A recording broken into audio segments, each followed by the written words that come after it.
parents didn't want to see me with my children at Thanksgiving. Your sister's children shouldn't see losers like you.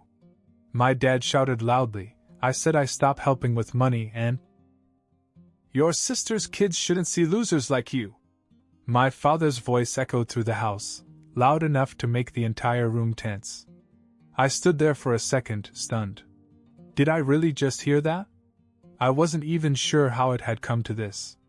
It was supposed to be a normal Thanksgiving, or as normal as it could be in my family. But this year was different. My sister, Emily, was visiting from Switzerland after 7 years, and you'd think she was royalty from the way my parents acted. Everything had to be perfect for her and her two golden children, Lily and Jack. I'd never seen Emily's children in person. Over the years, I'd heard all about them through endless phone calls and updates. They were apparently straight-A students who spoke 3 languages, excelled in music, and somehow had never thrown a temper tantrum in their lives. My parents talked as if they were walking miracles. Meanwhile, my own 2 children, Ben and Sophie, were apparently inferior by comparison. Never mind that Ben had made his school's soccer team last month or that Sophie had won a state spelling bee last year. When I first arrived with my kids, my parents actually let us in. For a while, it almost seemed like we were going to have a good time. But the good vibes didn't last. As soon as Emily and her family walked in, the comparisons began. Look at Emily. My mother gushed to no one in particular. She's done so well for herself. Yes, Dad added, his voice full of pride. A nice house in Geneva, a great job, smart kids, all set. Not like some people. I didn't need an interpreter to know who he meant. The rest of the evening felt like a long, drawn-out roast disguised as small talk. Every time I tried to bring up something about my own life or my kids, my parents shot me down. Ben made the soccer team, I mentioned in passing. Oh, that's nice, Mom replied, clearly uninterested. Did you know Lily got invited to a soccer camp in Barcelona? They called it a once-in-a-lifetime opportunity. By the time we sat down to dinner, my blood was boiling. But I kept my mouth shut. I didn't want to ruin Thanksgiving for my kids. I thought maybe if I stayed calm, it would all blow over. Then Dad dropped the bomb. Chris, he said suddenly, his tone harsh and direct. We've talked, and we think it's better if you leave. What? I blinked in disbelief. We just don't want Emily's children around, certain influences, he said, waving his hand vaguely in my direction. You understand. We're trying to keep things positive today. I couldn't believe what I was hearing. My own father was kicking me out of Thanksgiving because my kids and I weren't good enough for his precious little reunion. I looked at my mother, expecting her to intervene, but she just gave me a dismissive look. Go away, she said. Don't waste our time. And that was it. Something inside me snapped. I didn't scream. I didn't cry. I just calmly said, Fine. But if that's how you feel, don't expect me to help you anymore. What's that supposed to mean? Dad asked, frowning. I've been paying your bills, Dad, I said flatly. Electricity. Internet. That joint account. You think your golden child is going to take care of you? Good luck with that. He scoffed. We'll be fine without your charity. All right. We'll see. Without another word, I grabbed my children and walked out of the house. The cold November air hit my face as we walked, but I felt strangely at peace. I knew exactly what I was going to do next. I didn't say much on the drive home. Ben and Sophie were unusually quiet in the back seat, probably sensing my mood. They're good kids like that, more observant than people give them credit for. Sophie finally broke the silence. Are we going back for dessert? No, honey, I said, keeping my eyes on the road. We're not going back. She didn't ask any more questions after that. The minute we got home, I went straight to my computer and started unplugging everything. The first thing I did was cancel her automatic bill payments. No more covering her utilities. No more surprise food reimbursements or medical copays. That joint account? Closed. I transferred out every last dime I'd put in, leaving only the scraps my parents had put in themselves. When I was done, I felt a strange mixture of relief and anger. I'd supported my parents financially for years without so much as a thank you. It was my way of trying to earn their approval, even after everything. But tonight? Tonight was the last straw. A week passed. Then 2. No calls, no texts. I thought maybe they were still riding the high of Emily's visit. They'd probably convinced themselves they were better off without me. That was fine. I wasn't in any hurry to hear from them anyway. But then something unexpected happened. It was a Monday morning, and I had just dropped the kids off at school when my phone buzzed. It was a message from Emily, of all people. "Can you talk?" it said. Emily and I didn't have a warm relationship. We weren't hostile, but we weren't close either. Still, I was curious, so I called her back. She picked up after the first ring. "Chris, I need to tell you something," she said, her voice low, as if she didn't want anyone to overhear. "Okay," I replied, bracing myself for whatever drama was about to unfold. "Look, I know things got ugly at Thanksgiving," she began. "I didn't know they were going to kick you out like that. I swear I wasn't part of it." "Right," I said, not bothering to hide my skepticism. "I'm serious," she insisted. "But that's not why I'm calling. Something's going on with Mom and Dad." My interest was piqued. "What do you mean?" "They've been calling me nonstop, asking for money," she said. "I guess they thought I'd step in and pay their bills after you quit." I couldn't help but laugh. "Yeah, that sounds about right. So what's the problem? You're rich, right? Shouldn't be a big deal for you." She hesitated, and I knew something was wrong. "I can't," she finally admitted. "Things aren't as great as they seem." Now that was a shocker. Emily had always painted this picture of a perfect life overseas. Big house, fancy job, perfect marriage. But listening to her now, it sounded like the cracks were starting to show. "What's going on, Emily?" I pressed. There was a long pause. "My husband and I are separating," she confessed. "He's been draining our accounts for months. I didn't realize how bad it was until recently. I'm in debt, Chris. I can't get out of it." This was not what I expected at all. Emily, the golden child, was struggling just as much as I was. Maybe worse. "So what are you going to do?" I asked. "I don't know," she said quietly. "But I thought you should know. Mom and Dad, they're not doing well. They won't admit it, but they need help." "Yeah, well, they didn't seem too interested in my help when they kicked me out," I pointed out. "I get it," she said. "They were horrible to you. But they're still our parents." I sighed. Part of me wanted to tell her to get lost. Let our parents deal with their own mess for once. But another part of me, maybe the part that still craved their approval, wasn't sure I could walk away completely. "Let me think about it," I finally said. "Thank you, Chris," she replied quietly. "And I'm sorry for everything." We hung up, and I sat there for a moment, taking it all in. This wasn't how I expected it to go. Emily's perfect life was falling apart. Our parents were in over their heads. And now I had to make a choice. Would I let them sink or throw them a lifeline? But fate had more surprises in store. A few more weeks passed, and my parents still hadn't reached out. I figured pride was keeping them quiet. Meanwhile, Emily had gone radio silent too.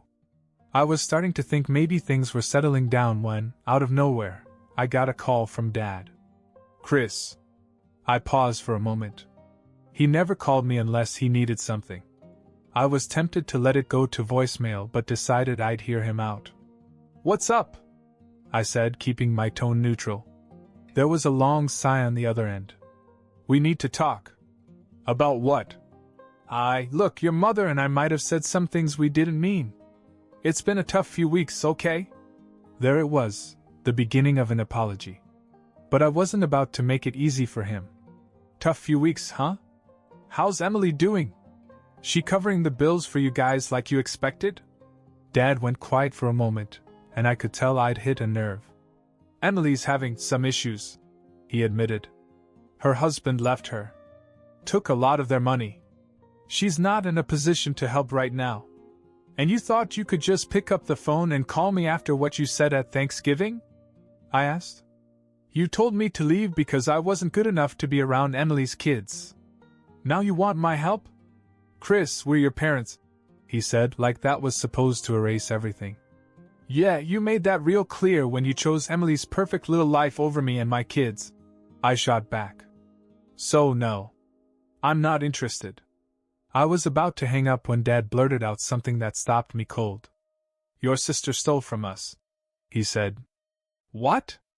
Emily, he repeated, his voice shaking with frustration. She drained what was left of our savings and took off. We think she's gone back to Europe. She didn't even tell us. I blinked, trying to process what he just said. Emily had stolen their money? That didn't make sense. She wasn't that kind of person, at least, not the version of her I thought I knew. Why would she do that? I asked slowly. She said she needed it to pay off debts, Dad explained. We gave her access to our accounts because we thought she'd help manage things while she was visiting. Next thing we know, she's gone. I leaned back in my chair, stunned. So you're telling me that your golden child, the one you put on a pedestal for years, screwed you over and disappeared? Dad didn't answer right away. I could almost hear the shame in his silence. Chris, we're in trouble, he finally said. The mortgage is overdue. We're behind on utilities. I don't know what to do. I couldn't believe the irony of it all. The same parents who had humiliated me on Thanksgiving were now practically begging for my help because their favorite had stabbed them in the back. You really think I'm going to swoop in and save you after everything you said to me? I asked. I'm not asking you to save us, he said quietly. Just help us figure things out. I sighed and rubbed my temples. Part of me wanted to tell him to deal with it on his own. But then I thought about Ben and Sophie. I didn't want them to see me as someone who held grudges forever. Fine, I said. I'll think about it. But I'm not promising anything. Thank you, son, Dad said, sounding genuinely relieved. We appreciate it. After I hung up, I couldn't shake the feeling that something bigger was at play. Emily stealing from our parents didn't add up. There had to be more to the story. And if I was going to help, I needed to get to the bottom of it first. Little did I know, this rabbit hole was about to go deeper than I ever expected. After Dad's call, I couldn't stop thinking about Emily. Stealing from our parents? Running off to Europe? It didn't fit the image I had of her. Sure, she'd always been a bit self-centered, but a thief? No way. Something didn't sit right. I decided to find out for myself what the hell was going on. I texted her. Me, hey, can we talk? Emily, not right now. Traveling. That was it. No explanation, no follow-up. Suspicious. I dug around a bit, scrolling through social media. Her account, which was usually flooded with photos of fancy vacations and her perfect family, hadn't been updated in over a month. The last post was a blurry shot of her kids in a park, nothing like her usual curated stuff. I made another call, this time to a friend of hers, Carla, who still lived in the States. Carla was chatty and always in the loop. Oh, Emily? Yeah, things have been rough for her lately, Carla said after I mentioned I couldn't reach my sister. Rough how? I asked. Well, her husband cheated on her for one. With some coworker. Real scandal. And I heard she's been in deep with debt collectors.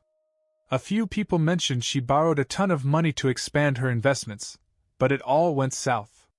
Investments? That was news to me. Emily never mentioned anything about investments. Do you know where she is now? Not really. She said something about going back to Europe for a while. She's probably trying to lie low until things blow over, Carla said casually, like that wasn't a bombshell. Lie low? This didn't sound like Emily at all. The picture was getting messier by the minute. I thanked Carla and hung up. That evening, I told Ben and Sophie we were going on a short road trip the next day. They were curious but didn't ask too many questions. I packed the car and drove them to a nearby town where my parents had a vacation property, a small lake house they rarely used. I had a feeling that if Emily was still in the country, she might be hiding out there. When we pulled up to the house, it looked quiet, almost abandoned. But there was a car in the driveway. Emily's car. "Stay in the car," I told the kids. I walked up to the front door and knocked. No answer. I knocked again, harder this time. Finally, I heard footsteps inside. The door opened a crack, and there she was, Emily, looking exhausted and disheveled. "Chris?" she said, eyes wide with surprise. "Mind explaining what's going on?" I asked, crossing my arms. She sighed and stepped back to let me in. The inside of the house was a mess, clothes and papers scattered everywhere. It looked like she'd been living out of a suitcase. "I didn't steal from them," she said before I could even ask. "Dad says otherwise," I replied. "They gave me access to the account," she insisted. "I told them I needed help to pay off some debts, and they agreed. But when things got worse, they freaked out and accused me of stealing. Why didn't you tell me any of this?" "Because I knew you'd think the worst too," she said, slumping onto the couch. "Everyone always expects me to have it all together. I didn't want you to see me like this." I sat down across from her, trying to process everything. "So, what's the plan? Run away to Europe and hope nobody notices?" "I'm not running," she said firmly. "I just needed a break to figure things out. I was going to pay Mom and Dad back once I sorted my finances. But now they're making it sound like I robbed them blind." This was a lot to take in. On one hand, I understood why my parents were panicking. They had no clue how to handle their own finances. On the other hand, Emily wasn't the villain they were making her out to be. "You need to talk to them," I said. "And say what? That I screwed up? They'll never let me live it down," she muttered. "Well, welcome to the club," I said with a bitter laugh. "They've been treating me like a failure for years. Maybe now you'll see what it's like on the other side."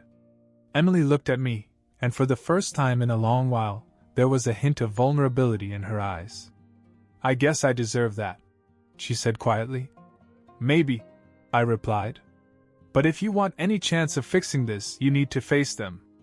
And I'm not cleaning up your mess for you." She nodded slowly. "Okay. I'll talk to them. But will you come with me? I could use some backup." I hesitated. Part of me wanted to say no, to let her deal with the fallout on her own. But another part of me knew this was bigger than just her. If we didn't handle this together, our whole family would stay broken. "Fine," I said. "But you're leading the conversation. I'm not taking the heat for you." "Deal," she said with a weak smile. This wasn't the outcome I expected, but it felt like a step in the right direction. What came next, though, would test all of us in ways I wasn't prepared for. Emily kept her word and met with our parents the next day. I didn't go in with her. I stayed outside in the car with Ben and Sophie. I figured it was her battle to fight. When she finally came back out, she looked relieved but also distant. "How'd it go?" I asked. "They're upset, obviously," she said. "But I told them the truth. I told them I can't bail them out anymore. They didn't take it well." I nodded. "Yeah, that sounds about right. They tried to guilt me," she continued, talking about how they raised us, how much they sacrificed. "But I'm done, Chris. I can't keep pretending I have it all together just to make them happy." For a moment, we sat there in silence. It felt like a shift, like the weight of years of expectations had finally been lifted. "What's next for you?" I asked. "I'm going back to Europe," she said quietly. "I need a fresh start. I'm taking the kids with me. I'll stay in touch with you, though. I mean it." I wanted to believe her, but something in her tone told me this was goodbye, at least for a while. And honestly, I didn't blame her. We both needed space from the mess our parents had created. "I hope it works out," I said. "You too," she replied. "Take care of yourself. And thanks for not giving up on me." With that, she drove off, and I had a feeling I wouldn't hear from her again anytime soon. Over the next few months, things with my parents unraveled even more. They called a few times, leaving desperate voicemails. "Chris, we're behind on the mortgage again. Chris, your mother's medical bills are piling up. Chris, can you at least help with the electric bill?" But I didn't answer. I knew the truth now. They didn't want me. They wanted my money. And after years of bending over backward to please them, I was done. Instead of feeling guilty, I felt free. I focused on my kids, my career, and rebuilding my life on my own terms. We found new traditions for Thanksgiving and holidays, making memories without the constant pressure of family drama. As for my parents, they eventually found a way to manage. Turns out, when people stop having a financial safety net, they figure things out pretty fast. My dad even sold one of his properties to cover the debt. They didn't need me, they never did. They just needed someone to use. And now that I was out of the equation, they were finally forced to take responsibility for themselves. Revenge wasn't loud or dramatic. It was quiet. Simple. I stopped giving, and they stopped taking. And for the first time in years, I felt at peace.